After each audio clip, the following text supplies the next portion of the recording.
I'm going to ask that folks please begin to come to order. We are going to begin promptly at 1 o'clock. Please begin to find your seats. No, sir, that's all right. All right, I'm actually...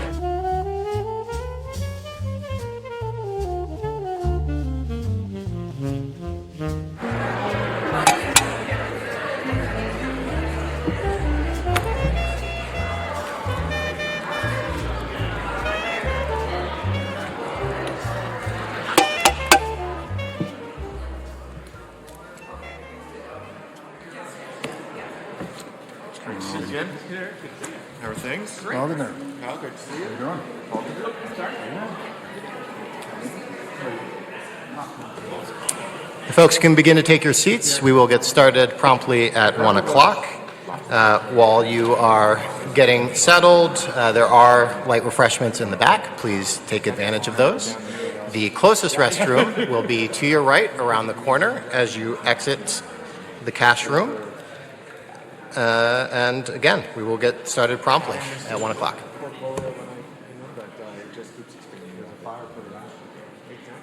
I mean, the case is the president is just how great we do everything here at Treasury and says, oh, okay, please do more of that. Yeah, that's a job treating you well. It is. Which jobs, right? Yeah. I just had a chat with You know, the thing is like you take on more jobs and they don't appreciate it.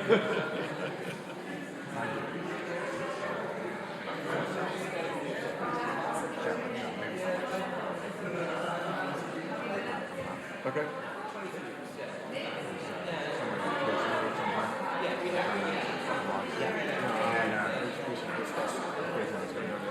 We're doing a lot on the OCC office basically.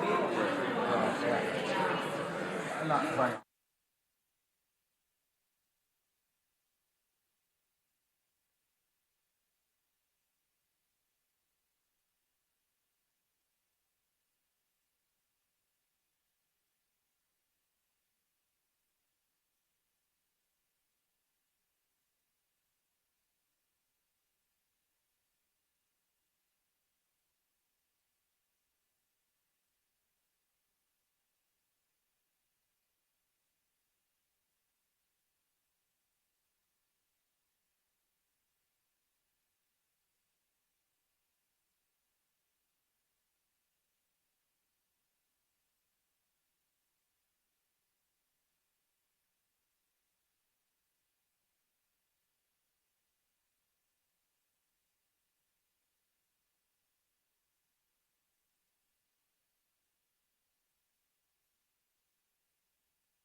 We do have a quorum, so we will go ahead and start the meeting. BTC team, if you could start the webcast now, please. Good afternoon. Thank you for joining this May 2025 public meeting of the Financial Literacy and Education Commission. Welcome to those who are joining us here in person at the Department of the Treasury and those viewing via webcast. I'm Tyler Curtis, Director of the Office of Consumer Policy here at Treasury, and I'll serve as moderator for today's meeting, which focuses on measuring the effectiveness of financial education and literacy programs. You should all have a copy of today's agenda. I will note that there is one change to the agenda, which is that the Secretary will join us later in the meeting, as he is currently tied up with another commitment. We will start with introductory remarks from the Deputy Secretary of the Treasury, Michael Falkender. We will then hear from Mark Calabria, Senior Advisor to the Acting Director of the Consumer Financial Protection Bureau and Vice Chair of the FLEC. We will then hear from Acting Chairman of the Federal Deposit Insurance Corporation, Travis Hill, Acting Comptroller of the Currency, Rodney Hood, and Chairman of the National Credit Union Administration, Kyle Haltman. We will then have a panel discussion on measuring the effectiveness of financial education and literacy programs, moderated by Professor Anna Maria Lusardi. Deputy Secretary. Thanks very much, and thank you everybody for being with us, both in person and via the webcast. Here at Treasury, we believe that expanding access to economic opportunity is one of the most important ways that we can strengthen communities across our great country. Promoting financial literacy is about empowering individuals to build wealth, achieve financial independence, and realize the limitless opportunities that our nation provides. This is a shared goal across all of our agencies. One of the great strengths of Treasury as an institution is its convening power, which is why I was eager to join Secretary Bessent today and emphasize the need for harmonious government action to promote financial literacy at the first convening of the FLEC during President Trump's second term. As was indicated, the Secretary is currently at the White House, but will be joining us shortly to speak about measuring the effectiveness of financial education and literacy programs. During President Trump's first term, I had the honor of also serving in this building as the Assistant Secretary for Economic Policy. Played a leading role in the 2020 negotiations and implementation of the CARES Act. The CARES Act programs not only helped millions of Americans meet their immediate needs, like maintaining employment and keeping food on the table, they also led to benefits persisting far longer than a single payment. When the FDIC conducted its national survey of unbanked and underbanked households in June of 2021, it found that government payments like the economic impact payments issued by the IRS contributed to more than 1/3 of recently banked households opening a bank account. This shows how federal programs can promote inclusion in the financial system, helping people better manage their money, save, and access other financial tools. It demonstrates the responsibility that is shared across all our agencies to lead by example. As Deputy Secretary, I now serve as the Chief Operating Officer of the Department, implementing every aspect of Treasury authority, from tax administration to coordinating financial regulation across the federal government. That job includes making sure that all Americans understand why the government is leading the way down this final stretch of the transition from paper checks to secure digital payments. This effort builds directly on the lessons of the CARES Act, which highlighted that modernizing payments can serve multiple goals at once. It reduces costs, it improves efficiency and security, and it promotes financial access. In fiscal year 2024, Treasury dispersed over 97% of all of its payments electronically. While that sounds like a large number, given that we process about 1.3 billion payments annually, that still leaves about 40 million checks that the federal government issued last year. Ending the use of paper checks has the potential to save the federal government hundreds of millions of dollars each year, and it presents an opportunity to further promote financial inclusion by encouraging adoption of bank accounts and other digital financial services. Moving to digital payments is not only more efficient and less costly, it is also more secure. Check fraud poses a significant risk to consumers. Historically, paper Treasury checks are 16 times more likely to be reported lost or stolen, returned undeliverable, or altered relative to an electronic funds transfer. Check fraud is also becoming more common, with banks issuing about 680,000 reports of check fraud in 2022, nearly double the number of reports from just 1 year earlier. In response to the uptick in check fraud, Treasury implemented enhanced processing using machine learning AI to speed up identification and recovery of altered Treasury checks. While Treasury is detecting and recovering the overwhelming majority of potentially fraudulent payments, the pace of theft has continued to increase.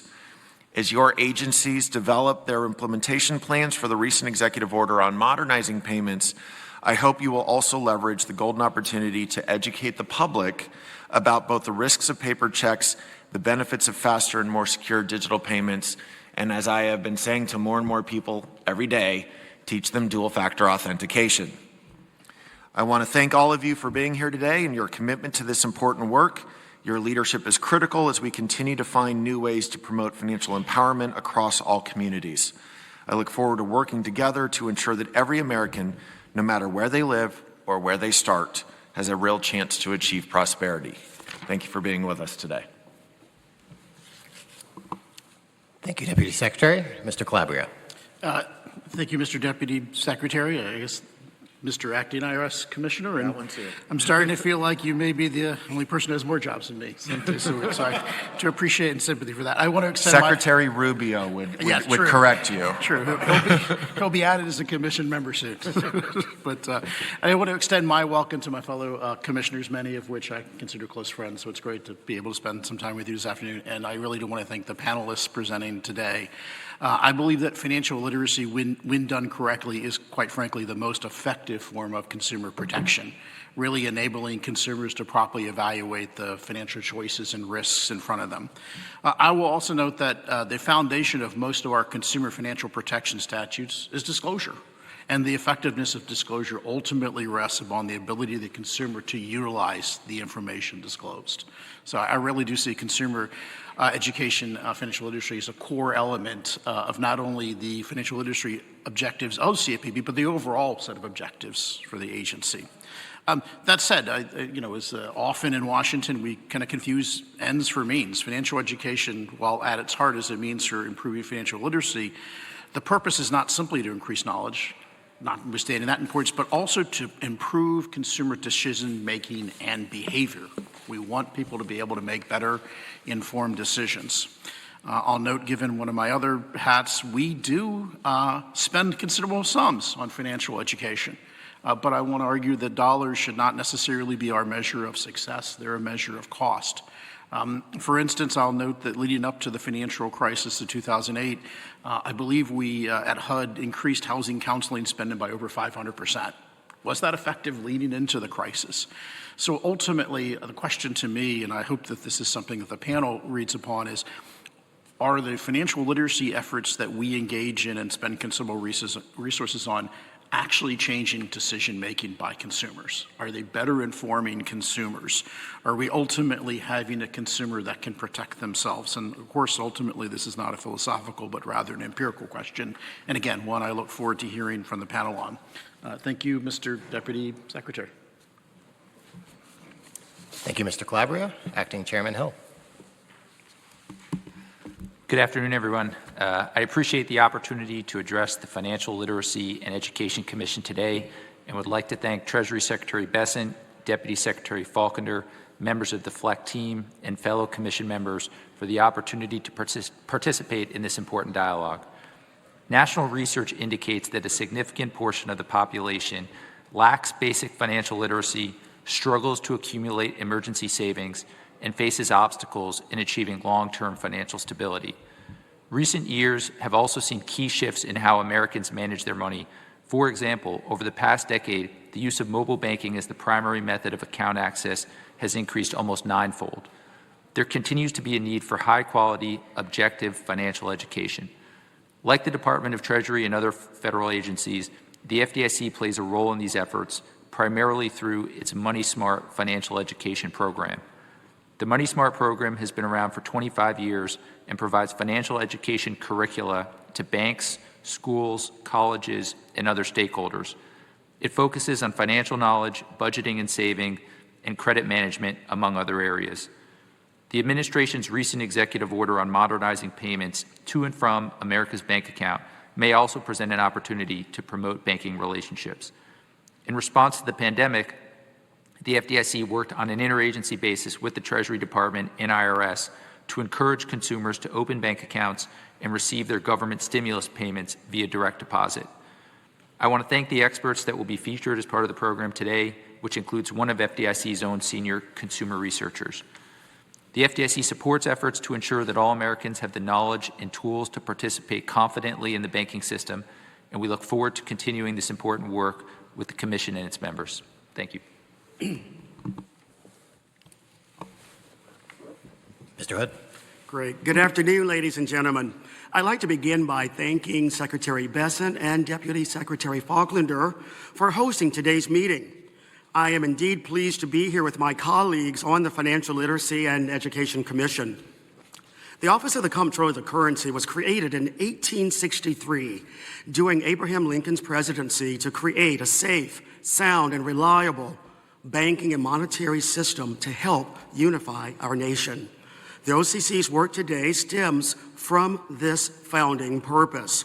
Our mission is to ensure that the more than 1,000 institutions we supervise operate in a safe and sound manner, provide fair access to financial services, treat customers fairly, and comply with applicable laws and regulations. Financial literacy education plays a key part of driving financial inclusion and participation in our nation's financial system. Financial education empowers more people to better use financial products and services to manage their day-to-day needs, access capital to invest in themselves, their businesses, and their communities, as well as build wealth for themselves and future generations. Financial literacy helps consumers to preserve their well-being by avoiding frauds and scams. And financial inclusion can help children and youth gain the fundamental skills and practices that will benefit them as they mature. The OCC has long supported the banking system's efforts to promote financial education for their customers and the communities by providing information and resources on best practices such as our quarterly financial literacy update, our Insights report on financial capability and other financial literacy topics, as well as our online resource directories. Our staff also facilitates connections between banks and community partners by organizing outreach events and training sessions throughout the United States. In fact, just a few weeks ago, I was very pleased to work with my colleagues where we went to Hyattsville, Maryland for a junior achievement program where I was able to address a group of 13-year-olds about the importance of financial education. OCC publications and resource directories point to best practices for financial literacy and education programs that emphasize the importance of evaluating the program's impact and effectiveness. Additionally, the OCC encourages banks to consider how they can support customers' financial health and well-being. To do so, banks may look for ways to understand their customers' challenges, consider opportunities to provide responsive products and services, and take other steps to support customer efforts to improve their financial position. I quoted about Abraham Lincoln creating our agency. I'd like to now have a quote by him as well, and that is, "The best way to predict the future is to create it," end quote. In the banking sector and beyond, innovative technologies can create a future of delivering helpful financial products to consumers in ways that are safe, sound, and cost efficient. Everyone in the financial ecosystem, including a lot of the financial educators here today, should carefully monitor the rapidly changing financial marketplace and update financial education strategies accordingly. For example, in 2023, almost 5% of all households owned or used cryptocurrency, with more than 9 in 10 of those holding it as an investment. Given the level of interest, expanding financial literacy resources to address digital asset investments may be quite useful and helpful. Financial educators and asset-building organizations can consider how to leverage interest in investing in digital assets to help consumers consider opportunities to engage in this evolving product. Digital asset investors may be first-time investors, so I think it's going to be useful to draw upon other investor education efforts to help these new investors succeed. I indeed look forward to hearing from FLEC members and panelists on this topic today. The OCC is pleased to work with our colleagues in the FLEC to highlight innovative and effective financial education resources to promote sustained financial well-being for all of America's citizens. Thank you to the Treasury Department and again to Secretary Bessent and Deputy Secretary Falklander for this wonderful opportunity to address this august body. Thank you. All right. Thank you, Kyle Houtman, Chairman of NCUA. I want to thank my colleagues at Treasury and the other members of this commission for this important discussion, and just as important, how we actually measure the effectiveness of these things. I also just love being in this room. Shout out to my friend Rodney Hood for mentioning digital assets, not just the investor side of it, but the payments aspect. Someday we're going to have another crisis like the stimulus payments, and real-time payments secure are going to be very useful in that. I've got a brief opening statement that I'll mention a few things happening at NCUA. Many of us were raised such that it's crass to talk about money, maybe embarrassing as well, and in some circumstances it probably is. But the reason it's important for couples and families to have good financial habits is because money discussions often aren't just about money itself. They're about things like keeping families intact, surviving a financial emergency, or pursuing a better life that might involve a risky career change. And money can be a life and death matter. Financial stress is strongly correlated to higher blood pressure, causing heart disease and other cardiovascular problems, not to mention the mental health aspects. Essentially, financial security is an amazing product that's available on the market for purchase via saving and investing. It may be the only product that delivers peace of mind, career opportunities, better sleep, and a lower divorce rate. But one reason we're here today is that product called financial security is, even for people making decent wages, it's competing against the American consumer economy, the world's undisputed champion of finding ways to get cash out of our wallets. Regarding our work at NCUA, we try to do our part. We have webinars every few months. We had one last week for older Americans to discuss retirement planning. I'm also proud that NCUA just did a small thing that helps homeless veterans have access to financial opportunities.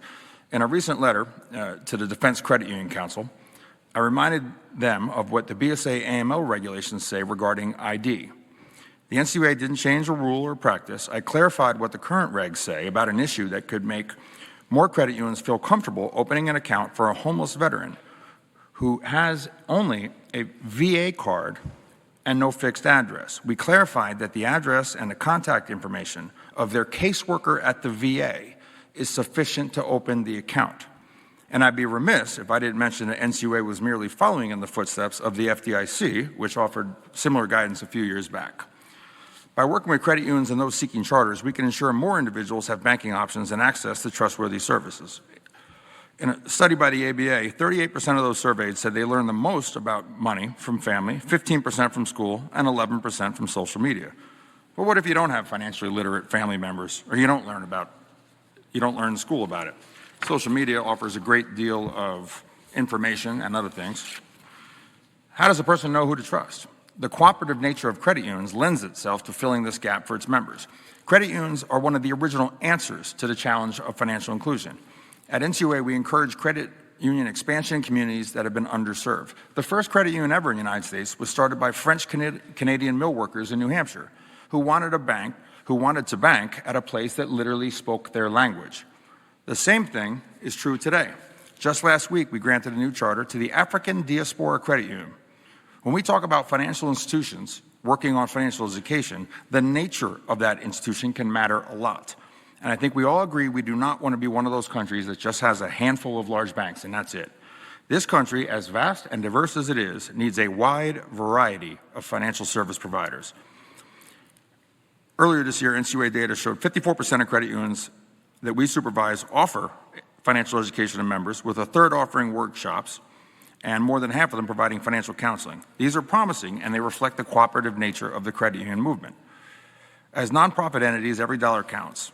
Credit unions have to make sure the money they invest in these programs result in improved literacy and increased financial knowledge for their communities.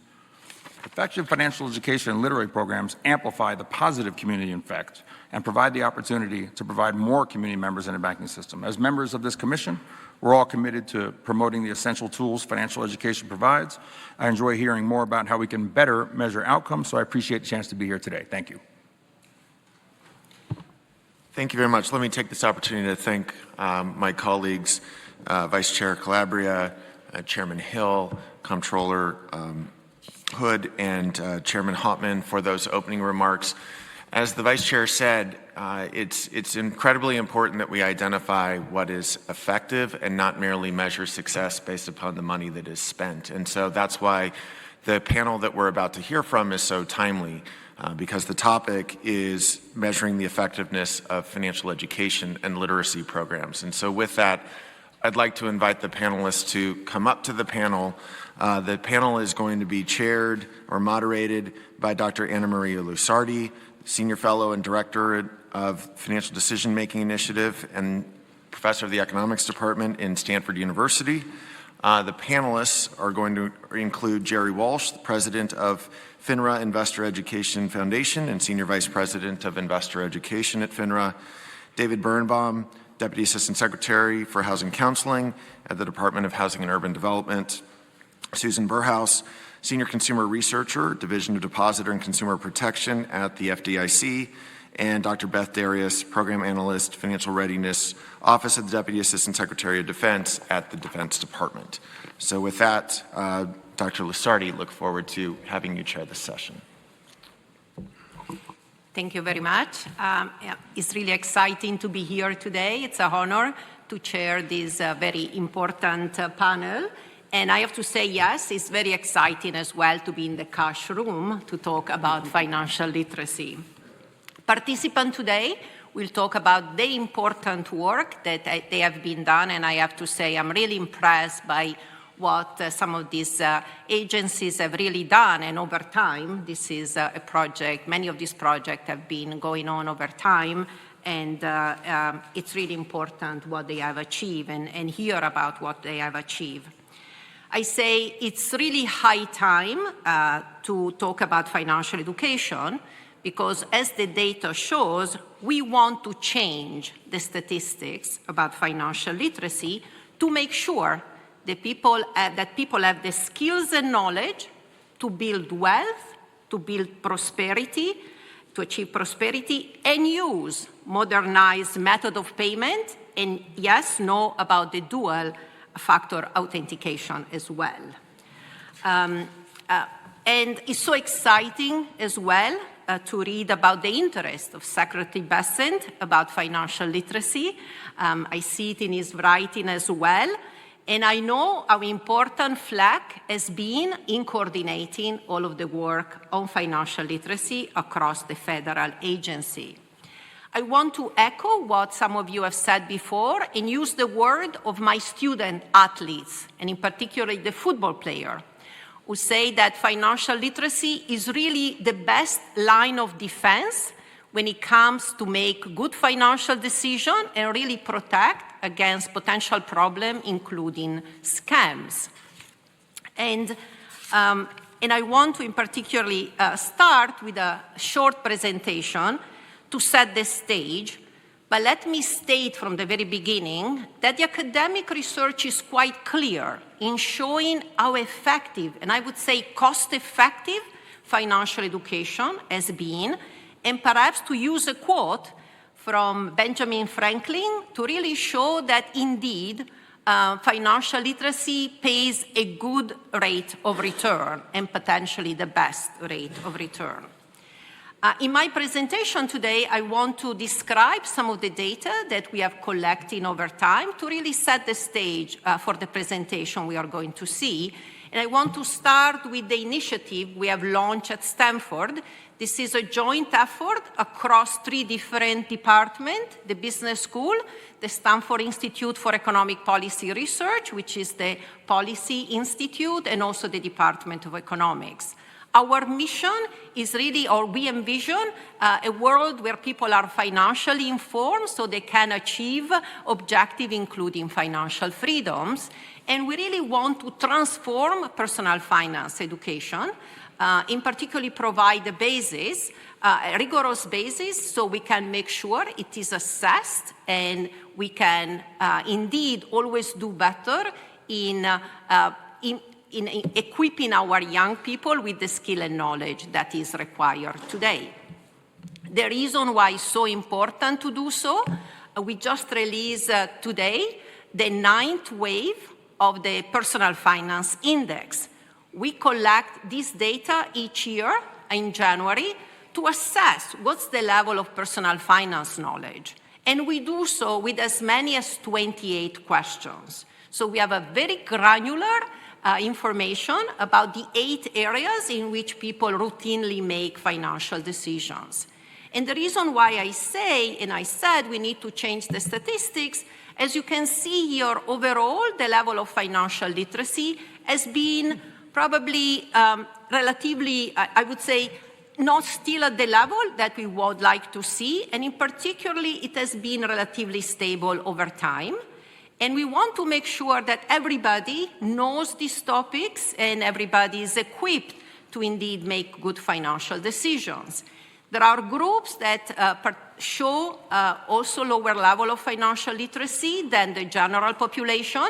One of the group, of course, we are very passionate about are the young, and this is why, for example, we have started courses, and this is why I'm so excited to hear some of the program that we'll hear about today, but also those with lower income and lower education face more challenges when it comes to this specific knowledge that everybody needs to have today. We know, and I wanted to again echo what was mentioned earlier, that financial literacy does matter. It's linked to a set of behavior that's important for the economy, not just for the stability of individual. We see that financial literacy is linked to having precautionary saving, to be able to manage that, to be able to plan for the future. And we see that this has implication not just for individual, but also for the economies as well. Just to give you a sense of the potential cost of financial illiteracy and why we might want to indeed, in addition to the school, also speak about financial education in the workplace. And I know we'll hear this again in the panel. If you look just at the simple cost, the numbers of hours per week that people spend in dealing with personal finance problem is really high. And 7 hours per week are spent dealing with personal finance questions. And this is why when we think of financial freedom, we also think freedom from worries.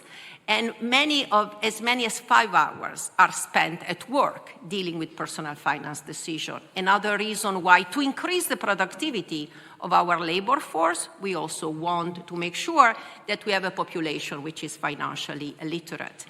And again, our research looking at all of the financial education program, the more rigorous program done so far, have really shown that financial literacy is cost effective. And we have learned a lot from seeing what others have done. So I have to say, we have the tools now to make financial education effective. And I hope we can see more and more programs done, not just at the, for example, school level, but also, for example, in the workplace and in all places where people go to get information. For example, libraries, for example, website. And I know all of the institutions represented here offer so much information available to them. We are also providing this many information on our website, so invite all of you to also look at the initiative for financial decision making. But let me turn now to Jerry, because her important work with the National Financial Capability Study provides us actually with data, very rich data, and a very large sample that I think can be the basis for assessing the effectiveness of programs. Thank you so much, Anna, and thank you all for having me here today. It is an honor and a privilege. For those who might not know FINRA, we are the Financial Industry Regulatory Authority. We're a not-for-profit, non-governmental regulator of one small slice of the financial markets, the broker-dealers that sell stocks, bonds, mutual funds, and other investments. And the foundation is a wholly owned subsidiary, which I have the great good honor to run. And I have had the great good honor to collaborate with virtually everybody around the table and on this panel on financial literacy research and financial literacy outreach efforts. So while the Foundation's overall mission is to help all Americans build the financial stability to be able to participate in our capital markets and feel safe once they're there, to build wealth and protect wealth, we do that through education and outreach and research and training programs, but a signature element of what we do is research. And I could talk all day about the Foundation's research, but I'll hone in now on the National Financial Capability Study, which we call the NFCS, and I will probably use that acronym because there are way too many syllables in National Financial Capability Study. But basically, it's a triennial survey that was launched in 2009. It was actually the brainchild of a group of people, the President's Council on Financial Literacy, which was formed by President Bush. It was the first President's Council on Financial Literacy. There were subsequent ones. But it was pretty exciting, and it's exciting to have Dan Iannicola because he was the executive director of the President's Council at the time that the FINRA Foundation started to do this research. Anna was one of our consultants, and the President's Council very much wanted the FINRA Foundation to collaborate with Treasury and other agencies. So it's really in this room, this beautiful room that I am also thrilled to be in, that the NFCS got born. But as Anna mentioned, it is a large survey, 27,000 respondents per wave, and we're now on our 6th wave. The 2024 data will be released on July 17th. You can slice and dice that data any of many ways, including state by state, because there's at least 500 respondents per state. So for local initiatives, that's really important to be able to establish some benchmarks for what they're doing. But you can also slice and dice it by demographics, by age, by gender, some of the vulnerability groups that Anna was talking about, employment status, certain products that you own and that you manage. So you can really hone in on particular areas that fall within the remit of your agency. There's also an investor study, and we had the great good fortune to work with the SEC on thinking about some of the questions that are important to ask investors. One of the things that we do is we make the data freely available, not just the reports, but anyone can download and use statistical tools. There are some data that in order to protect respondent privacy, we aggregate or we omit from the publicly available sample, but we make those data available to researchers who sign a data use agreement with us. So all of it's freely available. What we measure is financial knowledge, but really financial capability, which is broader than financial knowledge. It's a nuanced concept that really gets into knowledge, behavior, attitudes, access to financial products. And the 4 pillars are making ends meet, planning ahead, managing financial products, and financial knowledge itself. Some of the questions get to characteristics. We include, for example, a question that establishes veteran status, whether you're a homeowner. We also include the financial well-being scale that the CFPB developed. This wave, we have some new questions that will cover topics like artificial intelligence, crypto assets, ownership of, but also attitudes toward. And then also buy now, pay later. So some of the things that are more topical. So you can compare wave to wave because there's sort of a core of questions that we consistently ask. But as different issues are emerging, we ask questions about those. And so the 2021 wave, for example, had questions about COVID. As I mentioned, the report will be coming out soon, but I don't want you all to wait. I have a couple of tidbits just to tickle interest in the release coming up in about a month's time. Very consistent with what Anna was talking about, we see consistently, wave over wave, that people who have higher levels of financial knowledge are much more likely to be engaging in positive financial behaviors, and they're much less likely to be engaging in negative behaviors. And so for things like emergency savings, you see the light blue line is far higher than the dark blue line. The light blue line is the line with high financial literacy. When it comes to spending more than income, you see that people who have lower levels of financial literacy are much more likely, almost 50% more likely to be spending more than their income. And that's true regardless of income level. The percentage of people at the below $25,000 household income is pretty much the same regardless of financial knowledge. But over $100,000 in household income, you still see a marked difference. Lower financial literacy is correlated with a likelihood to be spending and not saving more than you make. When it comes to making end meet, the 24 data do show something that I think none of us will be surprised by. Americans are having a more difficult time making ends meet.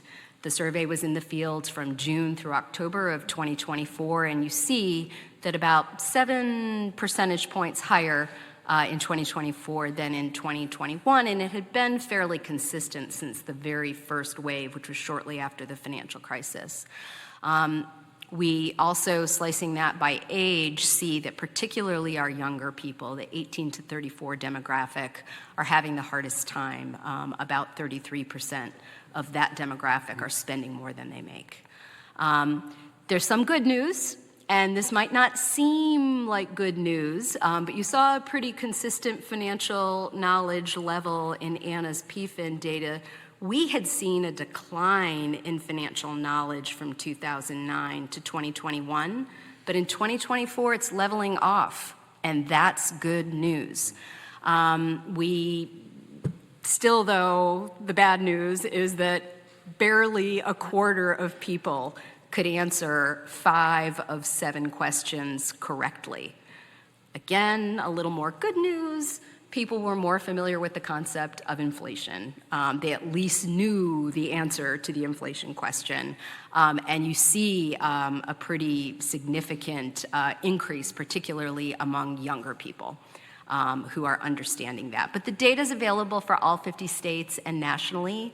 On our website for Financial Literacy Month, we did a sneak preview. I want to talk a little bit before I end and turn it back over to Anna about how agencies and organizations can use the National Financial Capability Study to measure impact. The big 5 questions, which Anna helped develop based on the big 3 that she and other researchers had developed, are included. The CFPB Financial Wellbeing Scale is in there, the short version. All of that can be used by any program. The questions are on our website, freely available, so that you can use those to do pre-post testing, for example. You can also do benchmarking. So if there's a particular audience, if you're focused on wage earners, if you're focused on homeowners, if you're focused on people in a particular demographic or people in a particular geographical area, you can use the national sample and the sample over time to do a benchmark against the audience that you're seeking to serve. We do also have longitudinal data because the NFCS survey instrument, significant portions of it, have been fielded in a probability-based panel that's run by RAND. It's the American Life Panel. And so that was fielded in 2012, 2018, and it's right now in the field using the 2024 questions. And so that gives the opportunity for longitudinal data. But you can use that data set and the NFCS data sets to do causal statistical analyses. The question was asked, I believe, by Vice Chair Calabria, does financial education work? Is it making a difference? Is it changing behavior? Well, we do see that people who have higher levels of financial literacy over time, it actually predicts financial outcomes. Looking at that longitudinal data and looking at the NFCS data, we're able to see that, there have been research done by external researchers and the foundation that look at the impact of financial education mandates that states have been implementing. Just over half of the states have mandatory courses that students are required to take to graduate from high school. And using a differences in differences analysis, we're able to establish that those students who were exposed to mandatory financial education, in fact, have better downstream credit behaviors. They're less likely to be overcharging. They have better debt behaviors. And there are many more ways. There are all kinds of econometric techniques and statistical analytical techniques that you can use to slice and dice the data. So the QR code will take you to the Foundation's Research Center. And with that, I thank you very much for the opportunity.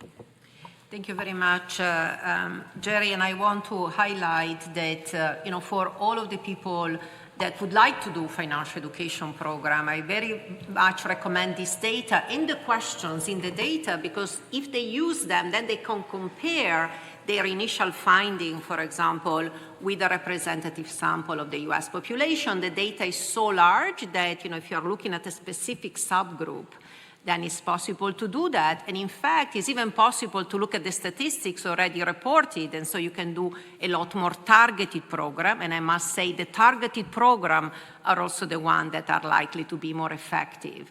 Our data set as well, the Personal Finance Index, very much benefited from what we have learned from the National Financial Capability Study. We extended the measure of financial literacy. So by the way, yes, it's possible to measure financial literacy, so we can track progress over time. And a lot of the indicators, for example, of financial well-being, including the CFPB measures as well, are present in the National Financial Capability Study. I want to say what a great service to all of us to have this source of data provided every 3 years.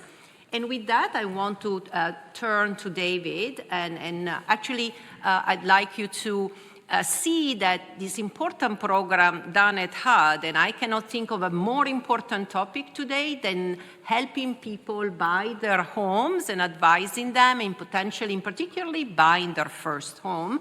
I must say, I just had to make the decision about buying a new home in Palo Alto, and that was not easy.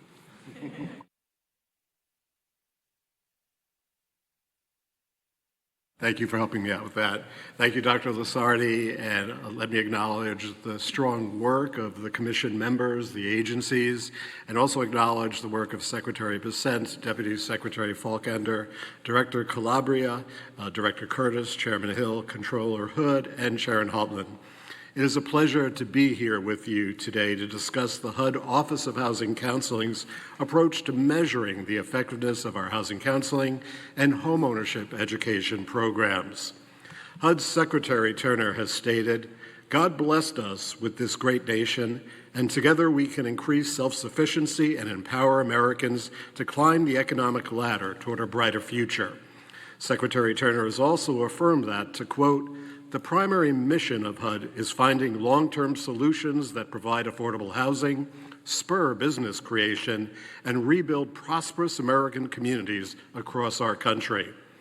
Housing counseling plays a crucial role to realize these goals by enhancing financial stability and ensuring housing security, leading to a reduction in the reliance on government aid and the promotion of economic opportunities. This strategic investment not only benefits individuals, but also strengthens the fiscal health of our nation's financial institutions and housing providers by fostering well-performing mortgages and tenancies.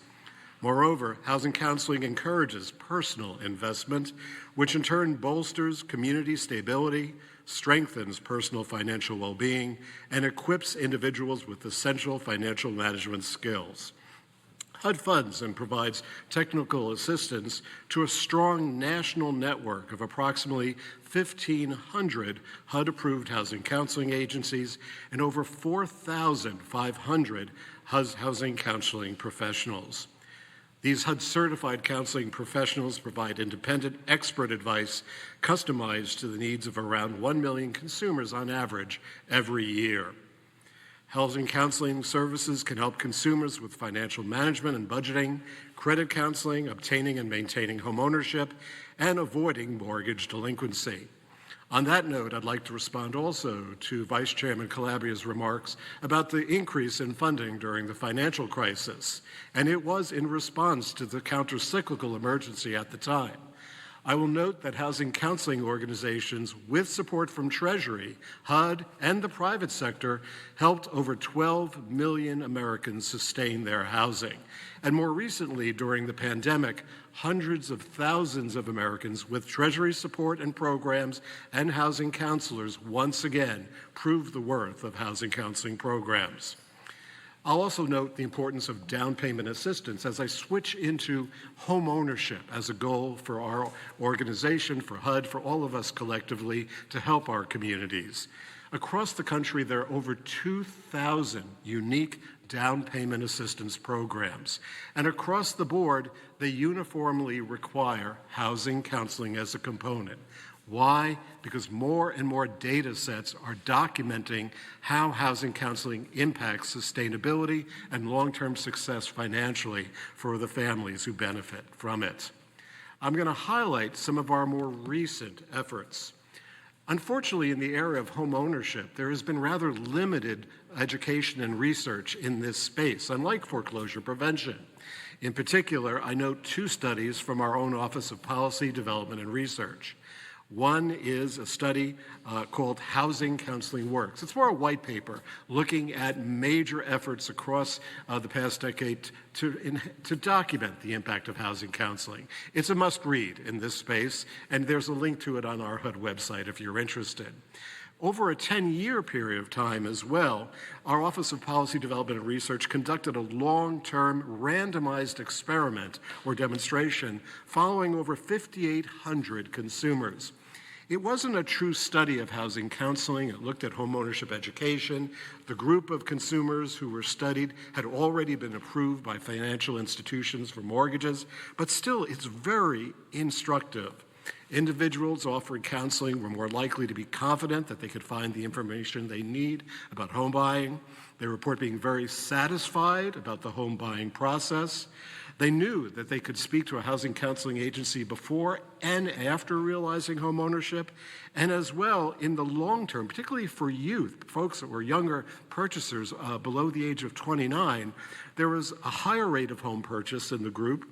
There were lower rates of 60-day mortgage delinquencies, and there were fewer derogatory events because those consumers contacted their servicer or spoke with a housing counseling organization. We fully agree that there is a need for more data in this space, and that has been the focus of our office over the past 4 years. We do follow over 19 different areas, it's growing, of, in fact, what I'll call outcome information. And here's some generic data from our program that you can take a closer look at. I apologize for the size of the PowerPoint slide, but we look at outcomes in general counseling and all the work that we do, whether it be disaster relief, home ownership, whether it be foreclosure prevention, elders to sustain their housing and age in place, working with, in fact, populations who are in the armed forces and others. We also are looking at post-purchase counseling. That has been very instructive, and we have information from the government-sponsored enterprises and mortgage servicers that follow-up counseling in the post-purchase space, in fact, is a model standard, which I'll speak to more in a moment. Rental counseling, of course, is a very important focus, whether you're looking for affordable rental housing or home ownership. We work with multiple populations, both in urban and rural areas, and in particularly during the pandemic, we had quite an impact working with Treasury to ensure sustainable rental and tenancy situations. And tenancy counseling, disaster counseling, we've been doing a lot of place-based first responder work. So we're expanding our relationship with local disaster response centers, with FEMA and others, and for the first time putting counselors on site as well as having responders on our 800 number, and it is proving quite impactful. Now, each year, as I noted earlier, we approximately serve 1 million people. The numbers go up and down depending on funding levels, depending on private sector support. For each dollar of federal support, about $10 of private sector support housing counseling. But overwhelmingly, the majority of sessions are targeted towards pre-purchase counseling, whether it's group or whether it's individual counseling. Based on the desire to capture more data, both something that we're committed to, particularly outcome data, as well as efforts to expand home ownership, I'm very happy to report about a new demonstration that we have begun. It's actually a new grant program that we launched just in the past year and a half. We are currently awarding grants to 21 housing counseling intermediaries. Those are groups that are national or regional that flow funds to local programs or affiliates and also HFAs. For the first time, we are going deep with data collection. And you're going to have a preview today of, in fact, data pulled from the first 1,600 new homeowners who we have realized home ownership for. First, this program is a change-up. We have a negotiated fixed rate, what the private sector would call a fee for service, and among the requirements are offering pre-purchase and post-purchase housing counseling, and mortgage origination. You must originate a mortgage in this program. It is one of the requirements. Notably, it's been very, very interesting. Among those first 1,600 or so homeowners, we have gotten some amazing data. I'm going to start with the one that really excites me the most, following the FICO score. Now, I have two numbers to share with you today. We are collecting FICO. Of course, it's based on consumer willingness to share it. So first, we have an average number across all of the loans. And then we have a second number where consumers have provided FICO scores pre-purchase as they started counseling, and we have captured it post-purchase. Now, those post-purchase sessions are still underway, and we have a goal of realizing 5,000 homeowners with the 22 agencies. This data is from the first 7 agencies who have reported. So, on average, among these homeowners, from first contact to homeownership, they experience a 25-point increase in FICO score. And where we have data from homeownership through homeownership and pre-purchase, it is a 44-point FICO increase. That is hardcore evidence of the impact of financial coaching and counseling and homeownership education. What's very interesting as well is the consumer base. We were hoping that we would reach HUD's traditional consumers.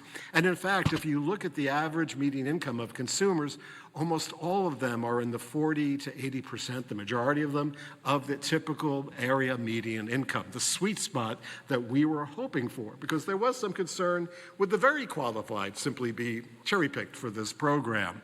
And then 80% of the consumers so far in this program are first-time home buyers. Very interesting data coming through. Now, the average loan was about $280K. Average interest rate, as you see there, was about 6.5%. Down payment assistance, where it was separate from the loan. Many mortgage products today are incorporating down payment assistance, such as the NACA product, into the mortgage product itself. But the average down payment assistance was $15,000, and the average monthly mortgage payment that we've captured was about $3,900. Interesting stat here as well. Of course, many consumers are mortgage ready when they go to our counseling organizations, but many receive multiple sessions and in fact may receive counseling over months or over a year. The average number of sessions to date that have been documented is in fact 5 sessions before the individual household realizes home ownership. And on that note, I want to simply close by an acknowledgement, because we are committed to capturing more data. We are committed to doing it not only in home ownership, but across our entire program.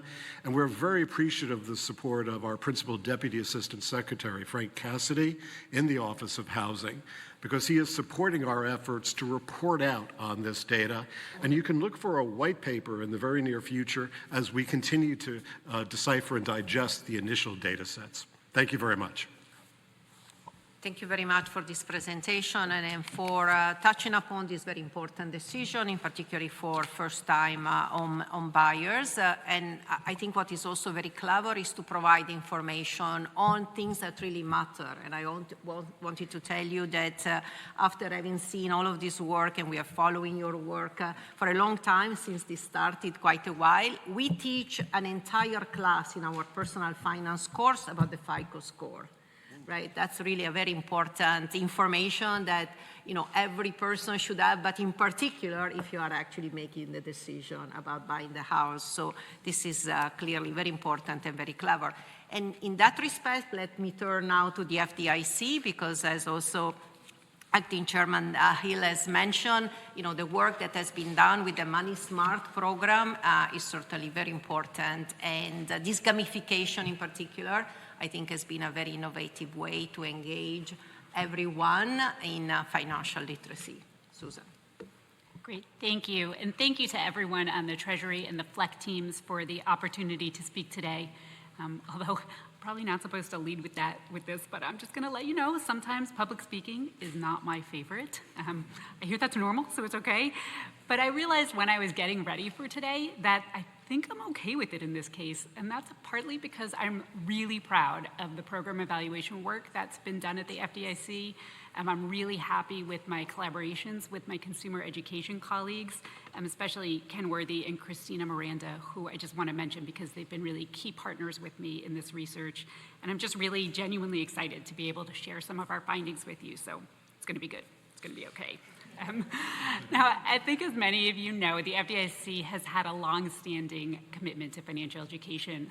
Chairman Hill discussed our Money Smart resources. They've been available for nearly 25 years, and we have resources really for everyone, something for all ages and stages of life. But today I'm going to focus very specifically on How Money Smart Are You? And this is our online asynchronous financial education tool. It's a self-paced suite of 14 financial education games, and it's based on the Money Smart curriculum, and it's suitable for adults of all ages.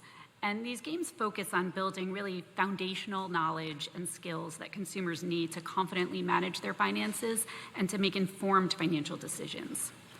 The How Money Smart Are You follows an interactive game show experience. So it allows players to explore real-life financial scenarios. They answer questions, and you win coins for getting questions right. You ultimately earn certificates for winning and completing games. And just by way of a little bit of background, the development of these games was a really thorough process. I mentioned that they're built on the Money Smart curriculum, and we previously evaluated that curriculum and found it to be effective. So it was really important to us that we used that tested content as the base. From there, we built the games towards recognized, standards-aligned learning outcomes. We drew from financial literacy research and educational best practices. So we really put a lot into developing these games in a thoughtful, research-informed way, and that did give us a lot of confidence that we would see the outcomes that we hoped for. But of course, we didn't want to just assume that. We really wanted to get out into the field and to measure and to test that.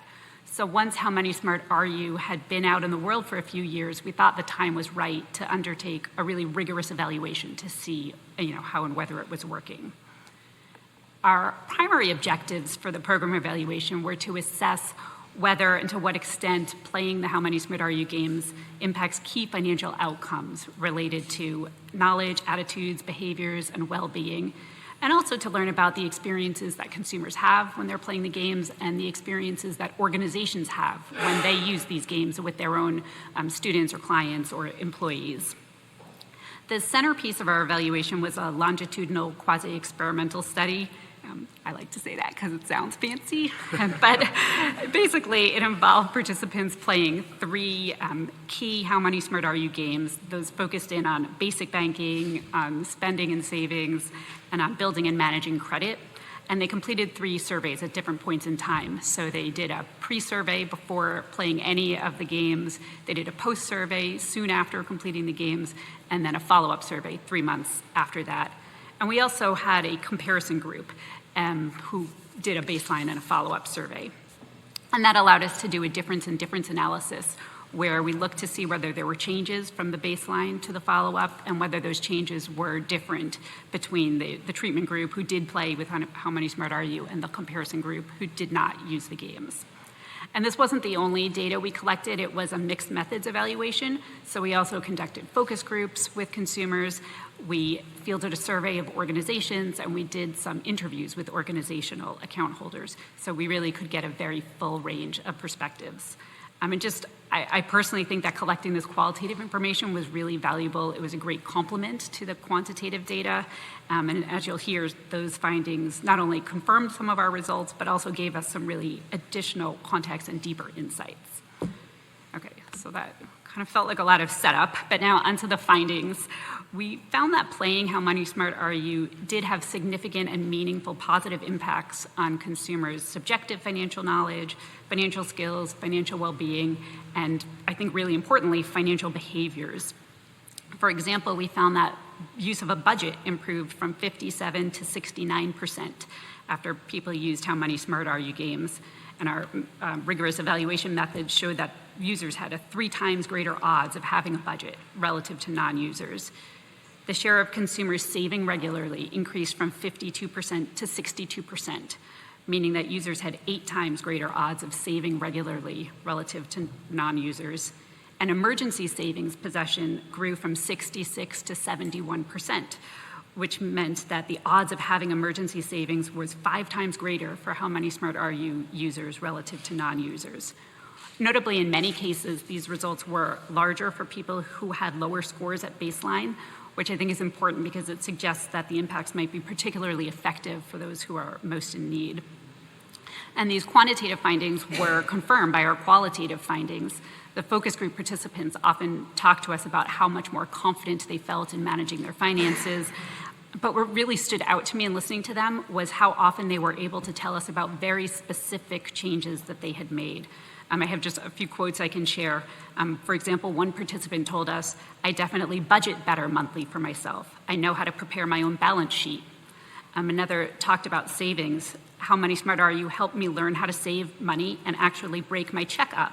I can be like, oh, this is what I can use to spend on bills. This is what I can use to spend on myself and then have savings." And another talked about credit. They told us, "It raised my credit and I got my credit limit increased. I feel like that's what really helped me become more financially literate. It was about saving my money and then knowing how to use a credit card properly." We also heard from organizations that they were seeing evidence that How Money Smart Are You was having an impact on their clients. One organization told us they actually do their own financial education testing, and they saw those scores increase after their clients were using How Money Smart Are You. Other organizations told us that their clients better understood certain terms, had better financial plans for themselves, or had better understanding of sort of saving for wants and meeting their financial needs. So we not only saw the analytic results, but we heard people describing these outcomes in their own words, which I thought was really, really powerful. Now, I mentioned we not only wanted to learn about the effectiveness, but also about the experience. And we found that consumers and organizations are really highly satisfied with How Money Smart Are You. The vast majority of users enjoyed playing the games. They would recommend them to others. They called them fun. They called them lighthearted. Importantly for us, participants also felt that the information was trustworthy. They told us it was important to them that the information came from the FDIC, which was an established financial agency, and that was something that gave them confidence in the information. So just in wrapping up, I can reflect on a few highlights that resonate with me, both in terms of implications for our own financial education efforts at the FDIC, and I think implications for financial education stakeholders more broadly. First, through the evaluation, we were able to find some very specific opportunities to improve and to adapt to evolving user needs. For example, we heard about specific features like pacing and navigation tools that were really important. Both consumers and educators wanted some more control and some more options there. I think it's also notable that the evaluation kind of confirms that there's a real demand for asynchronous online financial education and that this can be an effective and desired delivery mechanism. Although I do note that I think evaluation of the effectiveness of this channel relative to other channels is probably an important area for future research, so I'm doing my thing to keep the research community busy for a little bit longer.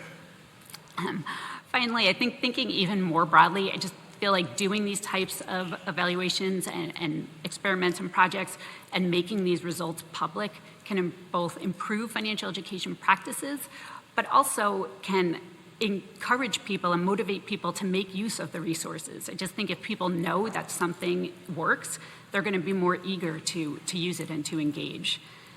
So with that, I just really hope that we all continue doing and talking about this important type of work.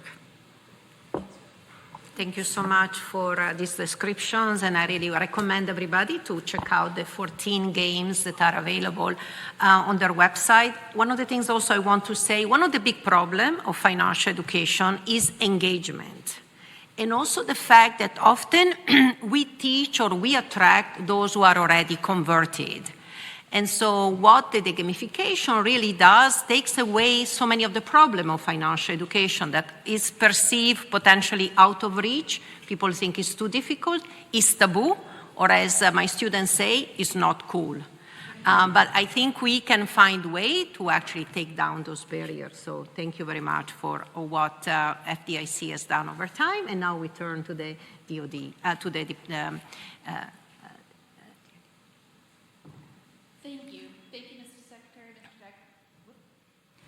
Thank you, Mr. Secretary, Mr. Deputy Secretary, fellow FLEC members, esteemed panel. I stand in awe of all your work. I'm well aware I am the closer. Okay. So I am from the Department of Defense, Office of Military Compensation and Financial Readiness. Responsibilities of our office are simple: train, counsel, and assess the financial literacy programs that support all service members and their families. Requirements for this programs are statutory and contained within 10 U.S.C. Section 992. Department policy and implementing guidance can be found in DoD Instruction 1322.34, Financial Readiness of Service Members. Financial literacy training is provided at various personal and professional touch points throughout a service member's career. Training is comprehensive, starting when a person decides to join the military through to transition from the service. It is developed by each service and delivered via multiple modalities, such as traditional classroom, service online portals, or during a meeting with a financial counselor. Training is tailored to the point of need and includes such areas as consumer protection, planning for the future, and major purchases. Law requires the department submit an annual report on the status of the financial literacy and preparedness of the forces. Data for this report is generated from the Status of Forces Survey, which contains questions covering a broad range of financial literacy topics. Using the data, the department evaluates the overall programs, informs policy, and identifies training needs. The Status of Forces Survey provides a strategic view of military financial literacy. It does not provide data on individual training sessions. The 2024 report was sent to Congress just last week, and we expect to have it publicly available later this summer. So I'm sharing data from the 2023 annual report. Note, the data for this report was collected from July to October 2022. So what exactly does this data tell us? The overall financial condition of the force is comfortable for both the active and reserve components.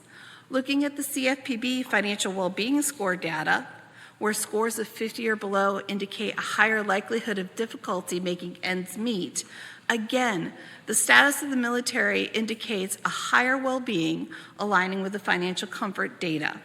From this perspective, it suggests that DoD financial literacy training and resources are effective for most service members. The department also looks to examine specific financial behaviors, such as establishing an emergency fund and credit card usage, to provide a more nuanced and objective examination. Both the active and reserve components indicate high percentage of having an emergency fund. The survey then asks, how much is in your emergency fund? Again, a relative high percentage, around 70% of service members indicated having at least 1 month or more of emergency savings. Looking a bit deeper, the data shows that approximately 35% of respondents have 4 months or more of emergency savings, and 35% have between 1 to 3 months of emergency savings. This gap indicates actionable data to help re-examine our learning objectives and their placement, adjust curriculum content, and develop strategic messaging focused not only on encouraging the establishment of emergency fund, but also the considerations to determine how much is needed in an emergency fund. The Status of Forces survey data also tells us that credit card use is very high among service members. But how do they pay? The department actively uses strategic messaging and curriculum content to emphasize the importance of paying credit card bills down and on time. From the survey data, we can see that approximately 80% of service members either pay in the full balance or more than the minimum each month. Minimum-only payments and failure to make a payment in the last year do need attention, but the percentage of service members affected is small in proportion. Additionally, approximately 11 to 14% of service members indicated they do not use credit cards at all. Overall, it appears the department's efforts are effective in promoting healthy credit card habits. Again, thank you for this opportunity to share some insights into the effectiveness of the department's financial literacy programs. As mentioned earlier, we expect that 2024 annual report to be publicly available sometime this summer. It'll be posted on our website, and come connect with us. Thank you. Thank you. you very much for the work that DoD has been doing for such an important aspect of making sure that, for example, our military is also financially ready. And I think, what we have heard today is a need for financial education, but also evidence that we can make financial education effective. And I'm going to use just a minute now and ask each of you to say, what could be, given your experience, how can we make the financial education effective? One potential suggestions from your experience as well, and it's just going to be our, in a sense, final comment. And I'm going to start by saying, in order to make financial education effective, we need measurement. We need to make sure we know what works, and so that we can continue to improve and we continue to do better, and we can also show what success looks like. Jerry. I agree, and I will add that one size does not fit all. If you're in high school, if you're in the workplace, there are different needs that you will have at different points in your life. So we need to be mindful that audience segmentation is key. I'm going to share two thoughts today, one simple and one I think we have a lot of opportunity to build on. The first, consumers need to shop around. It gets to the earlier conversation today about disclosure and being thoughtful about purchases in your journey during life. So many consumers come into housing counseling and they've only received one quote for a mortgage, or in fact they're responding to a realtor's recommendation perhaps to buy too much home. By being smart and thoughtful and deliberate and shopping around, a very simple step, we can take full advantage of all the responsible players in the marketplace. The more exciting opportunity that I'm seeing right now is how housing counseling agencies are beginning to work with fintech providers to bring credit counseling and financial education models in to help develop electronic wallets to plan not only for that moment in time, but for the long term, through a mortgage origination, all the way through retirement are some of the discussions going on right now. And I note how important that is because of the growing need of elders and seniors in our society. The reality, as we know, is baby boomers have not saved enough in our society for a healthy, vibrant financial retirements. And it's a challenge we have to work on together as well moving forward. And I'll conclude on that note. Great. And I guess building on what a lot of my fellow panelists have said, I think that effectiveness will continue to grow if we continue to get these tools into more and more of the right hands. And no program is going to be effective in practice if no one is using it.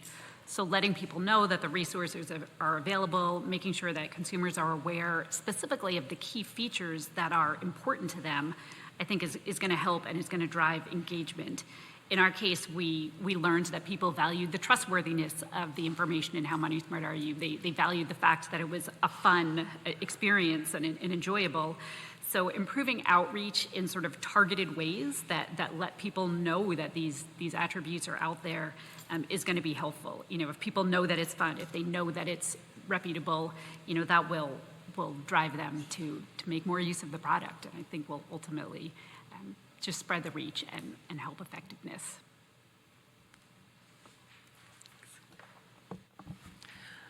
Yeah, building off what everyone else has said, not only do we need to continue to take measures of effectiveness, but we need to look at them and apply them and think about how we can use them to improve our programs. But I also think one of the best things we can do is the idea of meeting people where they are, echoing what's been said here earlier.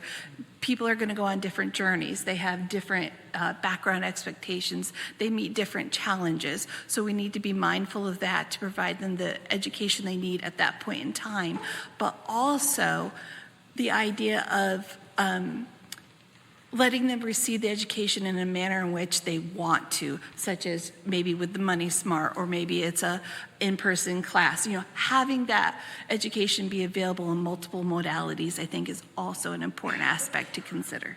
Thank you. Thank you very much. I just wanted to say to Secretary Bessent how excited we are to be here today. And if I had to summarize what this panel has told us, is that it has told us that financial education is possible, is cost-effective, and puts the American on the path to financial security. So thank you so much for convening this meeting today. And the work of FLEC is certainly very important for achieving that financial security for all.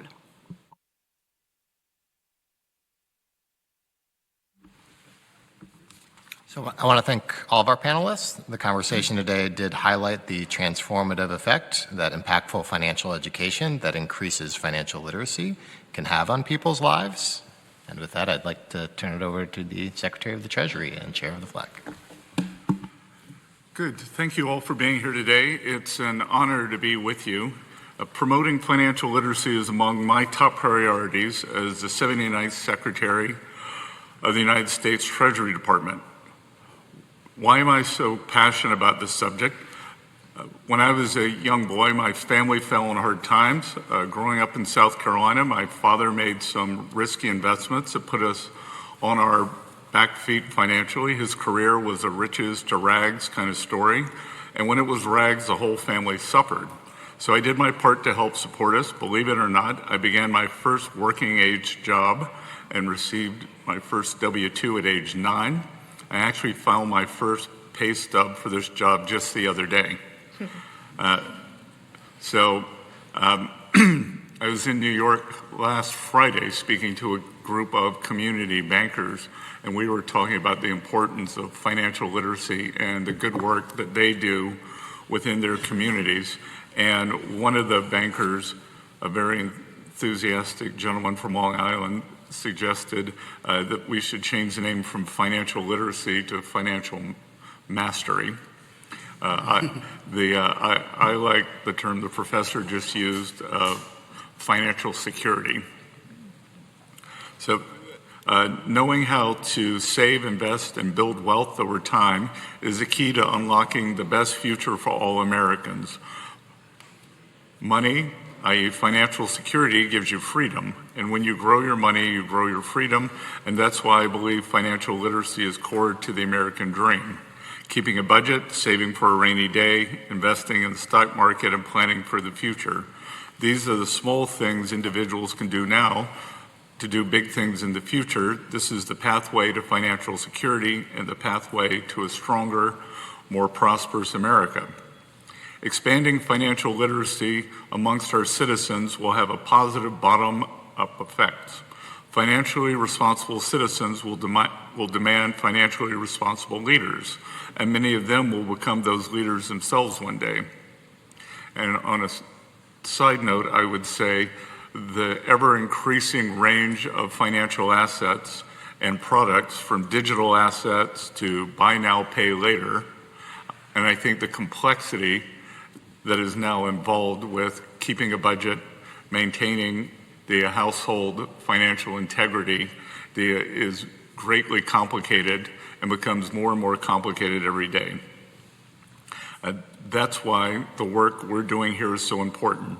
This commission must determine whether federal programs and policies designed to expand financial literacy are actually working. The diligence we bring to this task will shape our country's financial future and in turn the future of our children and grandchildren. This afternoon's discussion is in many ways a return to the founding purpose of the FLEC. Congress established this commission to coordinate and assess the effectiveness of federal financial literacy and education efforts. Our panel today will highlight findings of the 3 FLEC agencies. I enjoyed hearing them, I look forward to hearing them and watching the videos, and I look forward to learning more about the efforts of all the 23 agencies. The representation here today from a wide array of government organizations affiliated with the FLEC is important.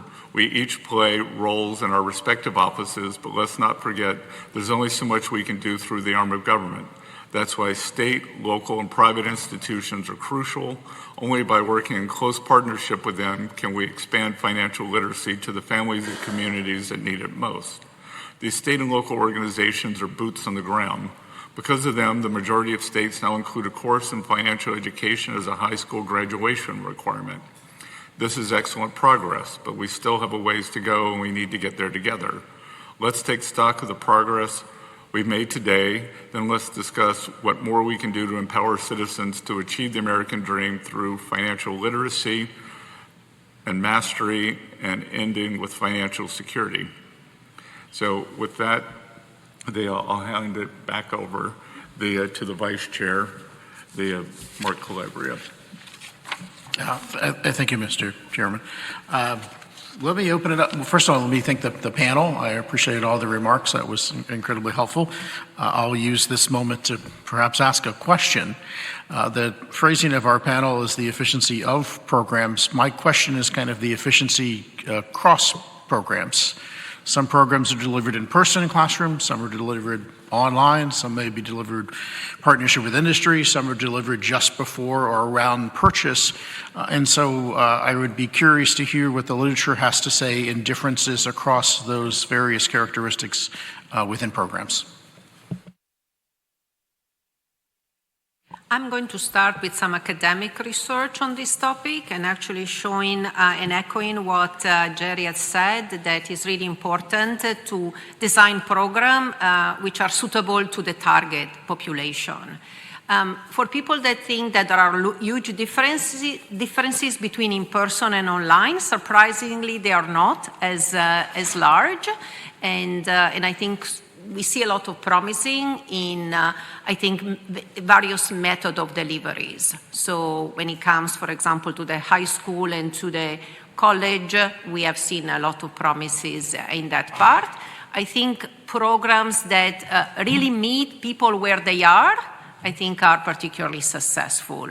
And this is why, as we think of all of this program, this is something that we need to consider. I also want to mention the spillover effect that we see also of the programs. And I think there might be even spillover across these groups as well, because by, for example, informing young people about home ownership, we might actually have some spillover effect in other financial decisions. We see, for example, when we teach personal finance at Stanford, 1/4 of our students are first generations, and so that knowledge is brought back to their parents and their community as well. So I think we need to think a lot also about the spillover effect. I'd just like to add that, the meeting people where they are and being creative and letting financial education be fun at times can be helpful. That's certainly true with children. We have a partnership with the American Library Association to deliver digital and in-person programming. And again, it's under evaluation right now. We'll have the results shortly, but we've seen from previous iterations of this that the two can be the same. But just recently, the program manager was telling me about, 6 to 8-year-olds learning by playing a game about insurance. And that was the thing that they were most engaged about. And how amazing is that? Through workplace efforts that we've been doing, we've been finding that, leveraging not only the employer and a local financial institution, often credit unions actually, but having a nonprofit that can be a resource coordinator can help people where they are, so that again, even within a single workplace program, it's not a one-size-fits-all element. And I'll just close by saying I thought I'd never meet anyone who had their first job at age 9, but I did too.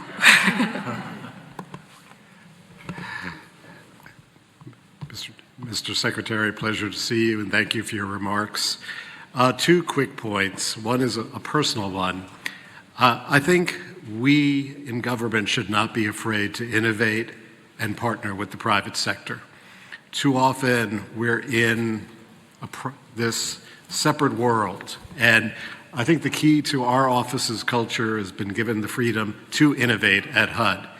I think about a recent graduate of an HBCU, a student When I first met him, he told me that he never valued the concept of home ownership. And I asked him why, and he had just completed a homeownership education program and counseling with one of our organizations. And he told me the story of how he was foreclosed upon. His parents were foreclosed upon during the financial crisis, and he was prompted and had to move into his grandparents' home with his entire family. And so he didn't value homeownership, but how the homeownership education course was an awakening for him. And when I saw him again, he is graduating from college, and as a new graduate entering his career, he bought his first townhome. That's the magic of what we all do together. The other aspect of, I think, what's really important in the work that we do, and something to consider as we move forward, is that it's okay in government to try something new, like our new home ownership initiative, and adapt and change on the move. And then we are more successful. And again, I'm very appreciative because we have leadership at HUD now that is allowing us to really streamline programs and get the job done. Thank you. Thanks. I think the research question regarding the effectiveness of financial education delivered in different methods is a really, really interesting one. And I think there's no single right answer to this. As has been mentioned, I think there's some evidence in the research community that different channels can be effective. And we've even seen that at the FDIC. Today I talked about our program evaluation of How Money Smart Are You, which is the technology-based, asynchronous digital product. But we previously evaluated our Money Smart curriculum, and we did a longitudinal evaluation of the in-person instructor-led Money Smart, and we found that to be effective. This was almost 20 years ago now, closer to when that product was first introduced, but we found that participants who took that classroom-based training were more likely to open bank accounts, were more likely to be saving, were more confident about managing their finances. So again, I think there's no right answer. I think having many different types of resources available for different people and just having a lot of options is really going to be the key. Please. Okay, sorry. Yes, I agree with all that's been said, but I also want to echo some of the opening remarks where we're talking about some of the difficulty and the talking about money being taboo and how important it is to bring fun even to the adult. Okay, so that it is a less stressful environment because you'll have better learning outcomes there as well. Thanks. Thank you all. The secretary needs to depart, so we want to thank you very much for your participation and your wise words to us. Thank you. Good, and thank you for all of you are doing. Good. Thank you. Well, I think we've got a few minutes for other panel members, commission members who may have some discussion. So if there are questions, I'm happy to recognize other members. Well, if not, I'm also Kyle. You don't want to be the guy that keeps the meeting going longer than it's supposed to, I do. I'm not necessarily encouraging other questions. Just open it up. All right, I'll just throw on can I ask how often you encounter people who, part of the reason they're up against it financially is because of charges by government itself. The state and local in particular, the federal government's not that bad. For example, every state in this country that has a usury limit for lending, they all have one thing in common. Every single one of those states exceeds their own usury limit when you pay your taxes late. And that's a loan to the government, right? It's their money and you hold on to it for a period of time in return for a fee. That's a loan. I have a bill for my state government. It's $190 I owe it for a business license for a rental property. If I'm 1 day late, it's $440. If I'm 30 days late, it's $690. A $500 late fee on a $190 bill. And it's interesting because that's DC, which has a usury limit of 24%. If I didn't have the 190 and I wanted to avoid the government's $500 late fee, it might make sense for me to borrow the 190 from a local lender, pay it back in a month with, say, $30 in interest, but I can't do that because that's considered illegal. Just to review, who considers it illegal for me to avoid the $500 fee by borrowing 190 for a few weeks and paying it back with, say, $30 in interest? Who says that is unconscionable. The people charging me the $500, literally the same government. I just got one of those camera tickets. I was doing 52 and a 40 on North Capitol. It's a $100 ticket, and let's put aside whether that was fair, but I was doing 12 miles over, right? It's $100, and it doubles in 30 days. Generally speaking, I live in the district. Generally speaking, the more progressive the government is, the harsher its fines and late fees on its citizens, and the harsher their collection methods. For that business license, it's $190. If I don't pay it, they can shut it down. As you know, anything with an automobile parking, they can take away what for most people is their way to get to work via, booting the car, or towing it, and you can't renew. My colleague, her financial institution cut off, said no more overdraft, right? Which also means they don't pay overdraft. And her Easy Pass auto renew was off. She wound up going through a toll. She was $1.50 short on the Easy Pass, right? During the next few days, she went through 3 others, thinking the whole time she thought he had Easy Pass. She racked up $400 in fees from the government, all of which double, and she cannot renew her car registration or license unless she does so. This is entirely government. Just any of your thoughts on that for people who are up against it from some of the highest late fees and harshest collection methods in this country, which are from government itself. Do you run into anybody who's got that issue?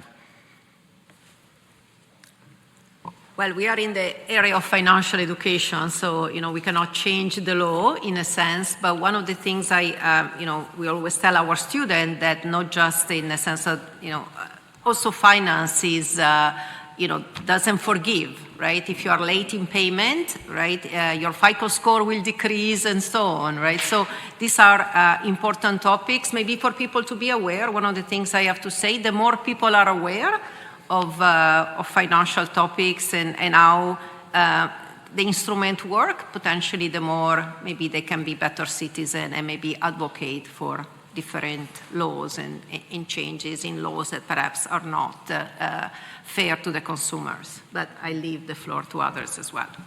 It's a very interesting point that you're raising. In the real estate marketplace, of course, housing counselors will also be dealing with tax assessments, both with forward and reverse mortgages.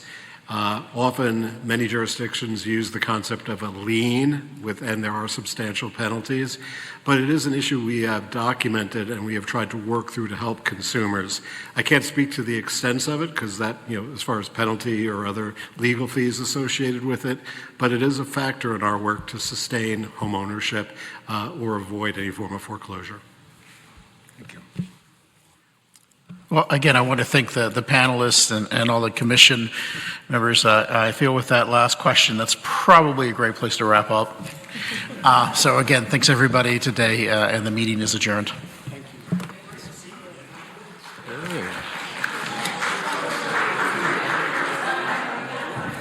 What's being done? That's great. Thanks for really got to get that. Hopefully they're in the mail today.